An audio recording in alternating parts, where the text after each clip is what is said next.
Я приехал сюда не просто так. Если вам вообще интересно, как устроен город, да, как в нем устроены вот те же самые набережные, по которым мы ходим, насколько удобно сделаны микрорайоны. Если вам хочется работать в этой сфере, трудиться в этой сфере и изучать эту сферу, вам нужно заниматься городским планированием. И есть такая профессия, как урбанист. Как правило, за рубежом называется она urban planning. Да, эта тема очень сильно связана с ландшафтным дизайном и с архитектурой. Строгино, мне кажется, они сделали большой шаг вперед за последние несколько лет. И очень сильно преобразился район. Прям супер сильно. Отличные набережные. И это не просто там набережная, знаете, там 500 метров, а это, ну, по моим расчетам, это где-то 5-6 километров набережных здесь. Чем интересна урбанистика? Прежде всего, на мой взгляд, это тем, что эта специальность включает в себя кучу других знаний. То есть, если вы будете учиться на урбаниста, то вам необходимо будет знать и экологию. Ну, вот, да, я сейчас иду по дорожке. Эту же дорожку как-то сделали, да? Но ее же сделали среди деревьев, среди вот тут вот речки, набережные, утки плавают. Тут какая-то живность, да? Соответственно, вы же не просто взяли и зафигачили дорожки. Нужно иметь определенные знания, как это все делать, чтобы не навредить, а улучшить. Потом следующее. Вам, естественно, нужно будет знать и черчение, и математику, социологию, если вы хотите двигаться по этому направлению. И, конечно, дизайн. Ну, в общем, можно сказать, что если вы выбираете для себя эту специальность, то тут уж талантливый человек, талантлив во всем. Ну а где же в мире изучают урбанистику? Я для вас отобрал ряд университетов. Могу сразу сказать, что это не самые очевидные университеты, не в самых очевидных странах. Пришлось немножко поискать, но это очень классные университеты для урбанистики. Надеюсь, вам понравится. Прежде чем ко всем университетам приступить, я хочу также отметить университет Гринвич в Великобритании, потому что там очень сильный архитектурный факультет, и этот факультет не просто архитектурный, он именно специализируется на урбанистике, на ландшафте, и там построили обалденный многомиллионный комплекс, то есть туда вложили больше 100 тысяч долларов в этот комплекс. И этот архитектурный центр, он сам по себе представляет вот воплощение урбанистики вот в современном виде. Это и то, как устроено здание само по себе, как оно интегрировано в район. Там обалденные сады на крыше сделаны. Реально современно, грамотно, круто. И в самом корпусе находится еще и библиотека и галерея работ студентов этого факультета. Ну, очень классно, очень круто. Я определенно вам советую. И я линк ставлю в описании к видео. Вы можете посмотреть и сами своими глазами убедиться, что такое университет Гринвича. Друзья, я плавно переместился вот в такую локацию интересную. Сейчас я нахожусь на Красногорском недострое, который, вот, собственно говоря, вот такое брошенное искусство.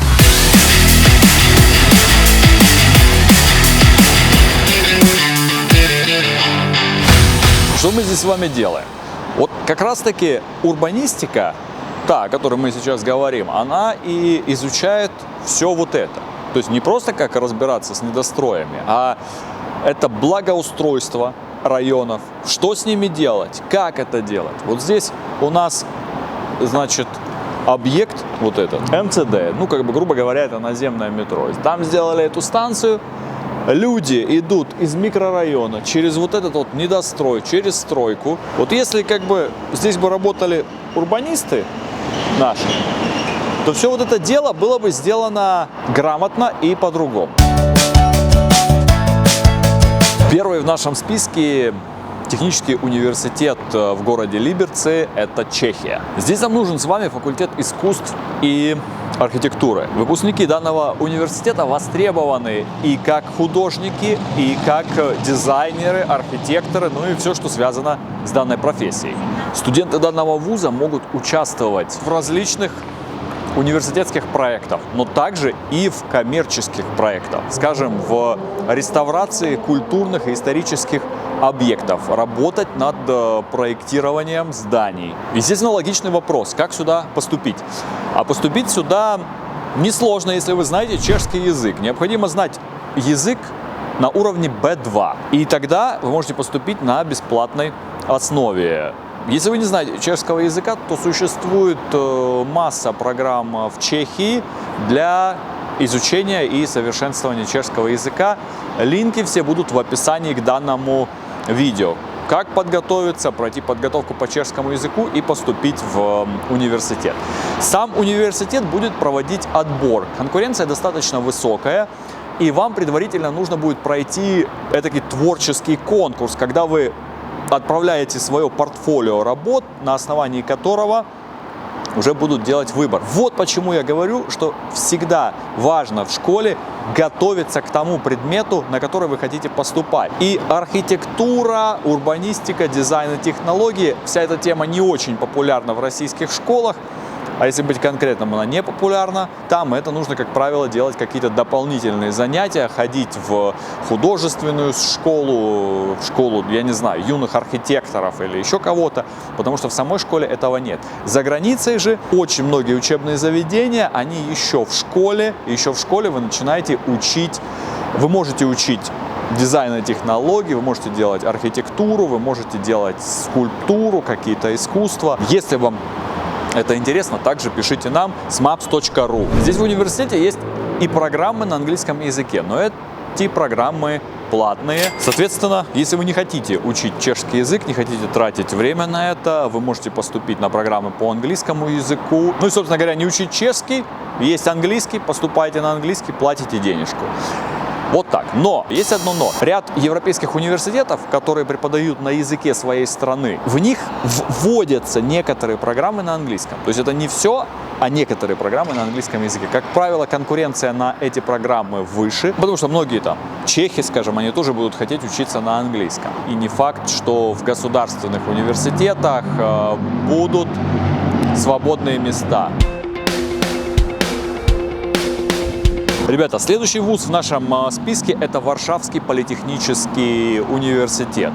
Находится он в Польше, как вы догадались. Этот вуз является одним из ведущих в Польше, и этот вуз является одним из крупнейших в Европе. Ну, собственно говоря, почему мы с вами и отправились в Польшу. Есть в Польше свои очень сильные вузы со своими сильными специальностями. А я сейчас незаметно для всех переместился на стадион в Лефортовский парк. Это в центре Москвы, рядом с метро Бауманская.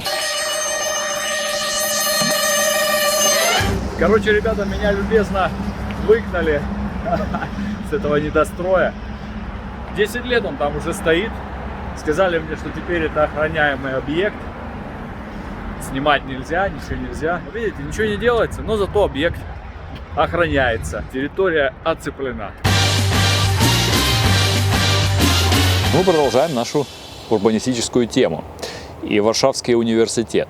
В университете работает 2500 сотрудников, и из них 357 это профессора. Здесь 19 факультетов, которые охватывают практически все области науки и техники. То есть можете представить себе размер университета. Урбанистика – это специальность, которая преподается на факультете архитектуры здесь, и обойдется она вам в 4000 евро. Если вы хотите поступать, то испытательные экзамены вам придется сдавать наравне с поляками. Следующий университет в нашем списке, как и следующая локация, это университет Милана, политехнический Миланский университет, или Полими сокращенно. Этот вуз является лидером в своей стране касательно инженерных специальностей. Сюда съезжаются не только итальянцы, но и студенты со всего мира для того, чтобы изучать инженерные науки, архитектуру, дизайн и урбанистику, естественно. Сейчас в университете обучается 35% девушек, и университет хочет постоянно увеличить этот процент для того, чтобы доказать, что инженерные науки – это не только мужские науки. Университет очень котируется в мире, и выпускников из Полеми отрывают с руками и ногами как в Италии, так и во всем мире. По окончанию данного вуза 93% выпускников сразу же являются трудоустроенными. А это очень высокий показатель. На этом давайте с вами оставим Европу и отправимся немножко дальше. А конкретно в Австралию. И мы поговорим с вами про университет Джеймса Кука. Этот университет является вторым старейшим университетом в Квинсленде. Хотя появился он совсем недавно, всего в 1970 году. Штаб-квартира его находится в Брисбене, а корпуса находятся по всей Австралии, все в тропическом поясе. Это о чем говорит? Что там вечное тепло. Да, и, кстати, большой плюс обучения в Австралии – это, друзья мои, трудоустройство. То, что туда едет не так много иностранцев из Европы, Восточной Европы. И поэтому, когда кто-то из нас туда приезжает, то, как правило, мы интересны. О, напротив меня идет стройка. Урбанисты строят там. Если мы туда приезжаем, то нас готовы оторвать там с руками и ногами. Нас хотят там видеть трудоустроенными. И как я уже говорил, урбанистика – это не только металлы, дерево и кирпич, да, скажем. Урбанистика – это еще и экосистемы. И университет Джеймса Кука, он известен как раз-таки своими программами в урбанистике, связанными с экосистемами. В особенности с изучением коралловых рифов, тропиков, лесов, что очень круто. Ну и не просто так, наверное, университет назвали в честь Джеймса Кука, великого мореплавателя. Да, и забыл вам сказать, что корпус университета есть и в Сингапуре. А мы с вами двигаемся, друзья мои, дальше и немножечко сменим нашу локацию. Вот такая симпатичная лавочка у нас тут кое-где приклеена, шивачка. Кстати, знаете, что в Лондоне есть один прославившийся художник, который разрисовывает жвачки, приклеенные к знаменитому лондонскому мосту Millennium Bridge. Он их разрисовывает и делает на них миниатюрные картины. Представляете, до чего дошло искусство? Ну и, наконец, мы доехали до Азии. Это Гонконгский политехнический университет. Здесь специальности более узконаправленные. Специальность, которая нас интересует, называется магистратура по философии в политике устойчивого городского развития. И пусть, друзья мои, вас не пугает такое сложное название. Эта программа нацелена на то, чтобы из студентов сделать настоящих исследователей и ученых, которые будут способны проводить независимые экспертизы в выбранной им области. А конкретно в нашем случае это урбанистика. Как уже я рассказывал в одном из своих видео про архитектуру, близкую к урбанистике тему, сингапурские, гонконгские университеты, они очень сильны в архитектуре. Ну, посмотрите только на один Гонконг или Сингапур, что там вообще происходит и какая там застройка. Какие-то супермасштабные, невероятные проекты, невероятные отели, парки. Друзья, ну а на этом наш выпуск завершается. Я жду вас в следующих видео. Обязательно подписывайтесь, поставьте, пожалуйста, лайк, если вы досмотрели до этого момента. Если не досмотрели до этого момента, то смысл мне тогда это все рассказывать. Поделитесь теми, кому это видео может быть полезно и интересно. У нас эта специальность довольно редкая. На самом деле она очень интересная, очень масштабная и за рубежом очень популярная. Если вы будете архитектором или урбанистом, это вам принесет немало денег, что очень важно. Да, и кстати, можете написать, поделиться со мной, как вообще обстоят дела с градоустройством в ваших районах, в местах, где вы живете, возможно, работаете. Очень интересно, что вы думаете, отстаем ли мы от других стран или наоборот опережаем. Увидимся!